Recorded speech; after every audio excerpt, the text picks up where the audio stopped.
I was completely taken aback when my husband Jonathan suggested out of the blue that I should move back to my parents' house, even though they were already living with us. His sudden declaration left me speechless.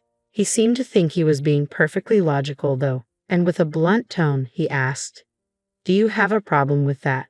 Don't argue with me. I'm fine with divorcing you if you do." His behavior had grown cold and distant recently, and I'd been wrestling with my own frustrations. I had even considered the possibility of divorce, but I never imagined he'd be the one to force me out of our home. After all, I was the one covering our $3,200 monthly expenses. Did he even recognize that? As I stood there in disbelief, he grew more agitated and demanded, "Leave this house now. My parents won't feel comfortable with you here." I couldn't understand why I was suddenly the one who had to go, but in that moment, I agreed. "Fine, I'll take all my things with me," I replied. He seemed satisfied with my compliance and, without another word, said, "Then do it," before walking away. Without hesitation, I contacted a store to sell my belongings. My name is Betty, and I live with Jonathan, who's 3 years older than me. We met through mutual friends, and what started as a casual introduction turned into an entire day spent together. Jonathan had shared his dream of becoming a voiceover artist, and I was drawn to his deep, soothing voice. I've always been fond of such tones. He must have felt the same connection because we exchanged numbers and began planning more outings. Before long, we were in a relationship without ever formally discussing it.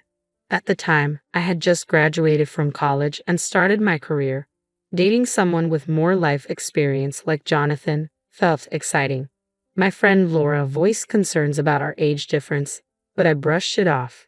"It's only 3 years," I told her, and I genuinely liked Jonathan. Feeling confident in his affection for me, Laura eventually came around, trusting my judgment. Jonathan and I had been together for 2 years when he brought up the idea of marriage. I had already told my parents about him, including his age, and they were eager to meet him, hopeful about our future together. I often wondered when he would propose, and in typical Jonathan fashion, it happened during one of his regular visits to my apartment. We were just lounging around, enjoying each other's company. It wasn't the most romantic setting, but it felt right for us. Then, without much fanfare, he popped the question. I casually responded, "Sure, let's get married." Maybe we both approached the idea with a laid-back attitude. After Jonathan proposed, we made the usual rounds of visiting each other's parents. But when we went to his family's house, it quickly became clear that I didn't quite mesh with them.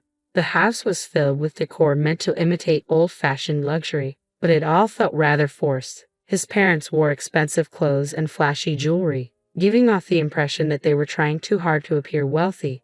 It was clear our tastes and values were different, and I doubted we'd ever truly get along. During the visit, Jonathan's mother even made a hurtful comment about my appearance. I was stunned by how the family of the man I intended to marry could behave that way.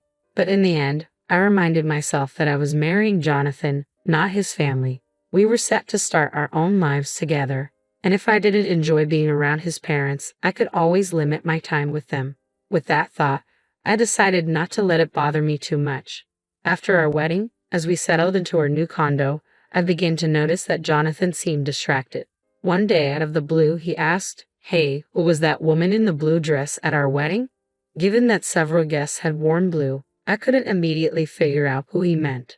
"Which woman in a blue dress?" I asked, trying to jog my memory.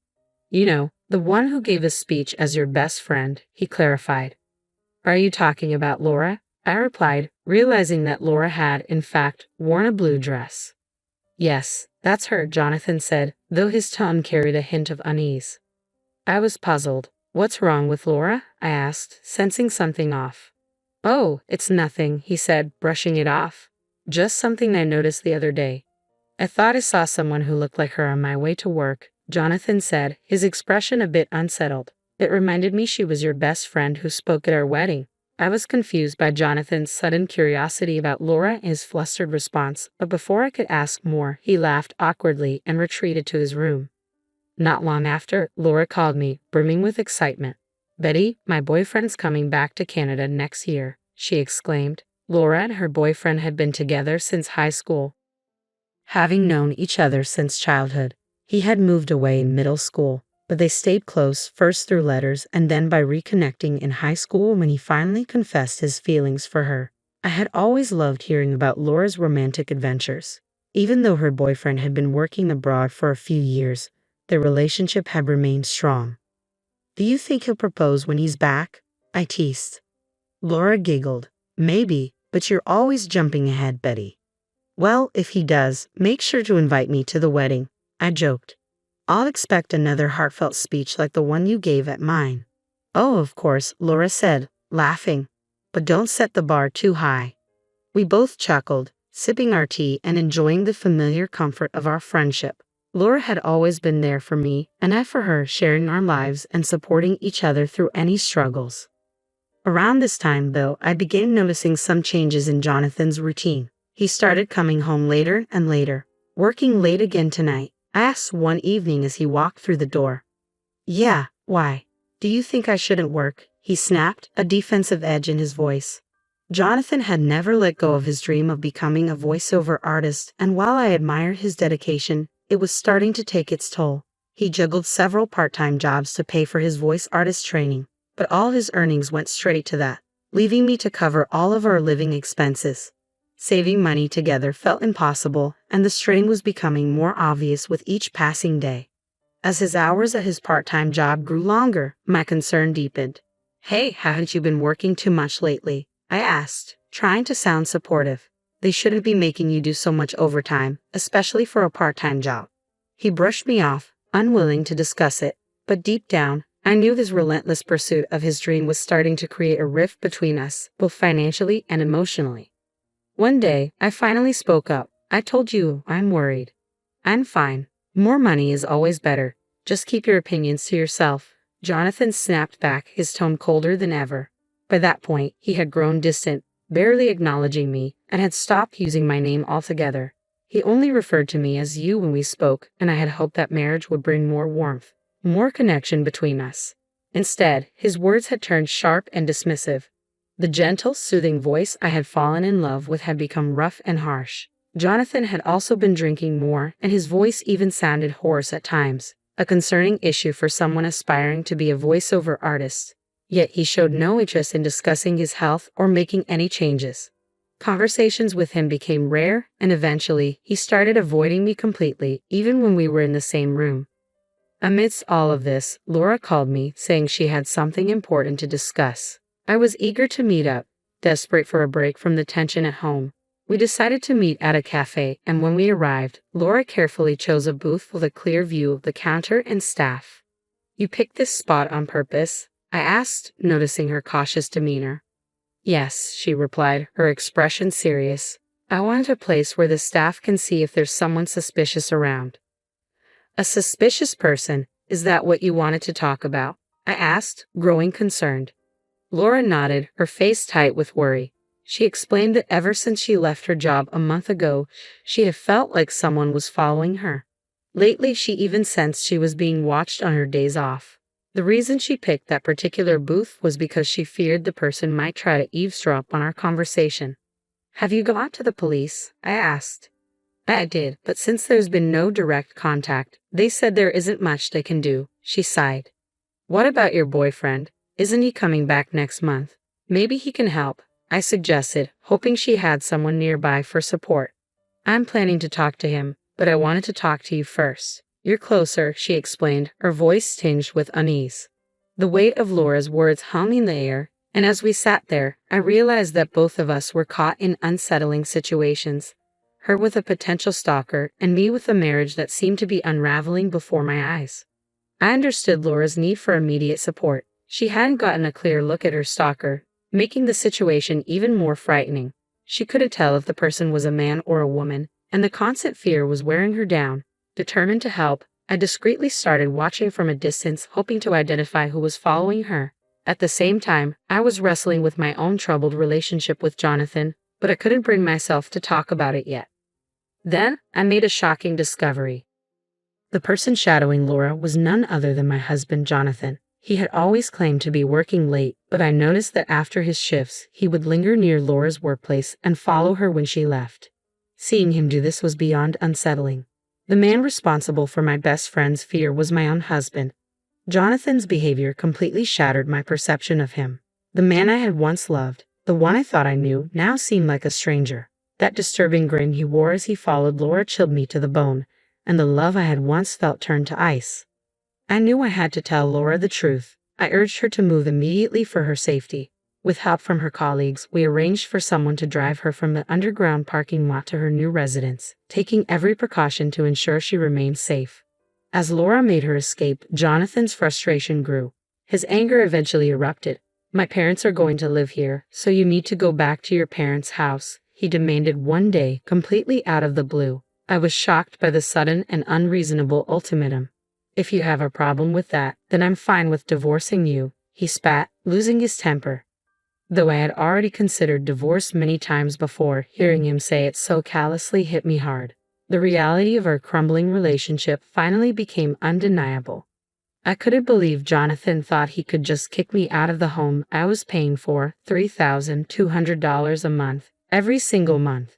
Did he even remember that? I gave him a skeptical look, but he just snapped, "Just leave already. My parents can't move in if you're still here."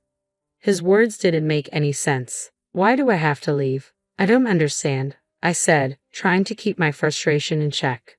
"Okay, I'll take everything I bought with me," I replied calmly, despite the whirlwind of emotions inside me. Jonathan, impatient, waved me off. "Hurry up, then," he muttered as he walked away. Wasting no time, I contacted a local buyback service. The next day, they arrived at our apartment. Jonathan watched with a smirk, thinking I was just packing up to leave. His smugness quickly evaporated when the workers began evaluating all our furniture and appliances, everything except for the items in his room. Once the staff finished, they handed me a quote. "The total value is $299,000, the worker said. "Okay, sell it all," I replied without hesitation. Jonathan's shock was instant. He grabbed my arm, his voice panicked. "Why are you selling everything? My parents are going to live here. How can they without any furniture?" I pulled my arm free and looked him dead in the eye. "What do you mean? When we got married, you told me you were broke because of your acting classes. You asked me to handle the rent, the furniture, and all our living expenses. Now, with your parents moving in, you can cover the $3,200 a month yourself, right?" Jonathan went pale as reality hit him. Desperate to save face, he tried to regain his composure. "You think talking about money will stop the divorce? Who do you think you are?" he sneered.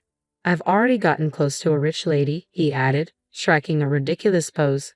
His words made my blood boil, but I stayed calm, remembering how Jonathan had been stalking Laura recently. If that was his idea of getting close, his perception of relationships was more twisted than I thought. Laura, who came from a wealthy family, her grandfather a successful businessman, and her father his successor, never flaunted her money. She lived just like the rest of us, modest and down to earth. Jonathan, however, must have found out about Laura's background and saw her as a ticket to the life he wanted. It infuriated me that he thought wealth made someone more desirable, but I knew the truth. Laura would never be interested in him. She had been with her high school boyfriend for years, and he was returning soon with plans to marry her. Jonathan's delusions would crumble soon enough, and I wasn't going to be around to witness the fallout. When I mentioned that Laura felt uneasy because someone had been stalking her, Jonathan was taken aback. He was shocked to hear that Laura found him creepy and that they weren't as close as he believed. "I always walked Laura home," he protested defensively. "You're lucky I didn't call the police," I shot back, my tone sharp. "But I didn't know she had a boyfriend." "He's been away. She picked me over someone she doesn't know," Jonathan insisted, trying to justify his misunderstanding of their relationship. "They've been writing letters since they were kids and talk almost every day. Unlike you, who only has part-time jobs, her boyfriend is successful. Even her dad likes him," I pointed out. Jonathan's expression turned profoundly sad as the reality of the situation sank in. It was clear that his fantasies about forming a relationship with Laura were just that, delusions. As the movers arrived to take our belongings, Jonathan seemed somewhat relieved. "I guess you're all I've got now. You'll always support my dream of becoming a voiceover artist, won't you?" he asked, attempting to appear unfazed. I met his gaze with steely determination. "Sorry, but I've already begun divorce proceedings. From now on, we should communicate through our lawyers," I said coldly. Thinking I still had feelings for him, Jonathan clung to me. Don't say that. Haven't we been getting along all this time? We've been getting along ever since you discovered that my best friend, Laura, is wealthy. You've become distant and started spending time with her right after our wedding. I realize now that I made a mistake, I continued, my voice steady. Jonathan broke down in tears, and despite being older, his childish weeping only made him less endearing to me. I could no longer bear to be near him. Enough, I snapped. I've also informed your Uncle Unmul about the divorce. You know he's a tough man.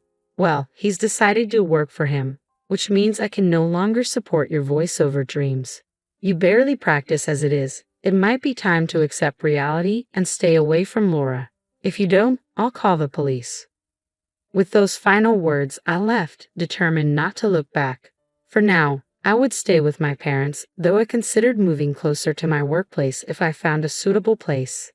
Meanwhile, as expected, Jonathan ended up working for his uncle, and his parents, who had plans to rely on him financially after his marriage to Laura, also moved in with him, all of them now working for his uncle. It seemed that exploiting others was a family trait. I felt a wave of relief wash over me as I escaped that toxic environment. Age wasn't the significant factor. I vowed to be more cautious in choosing my next partner. On a happier note, after settling things with Jonathan, Laura invited me to her wedding. She introduced me to her long-term boyfriend, and I genuinely wished them both happiness.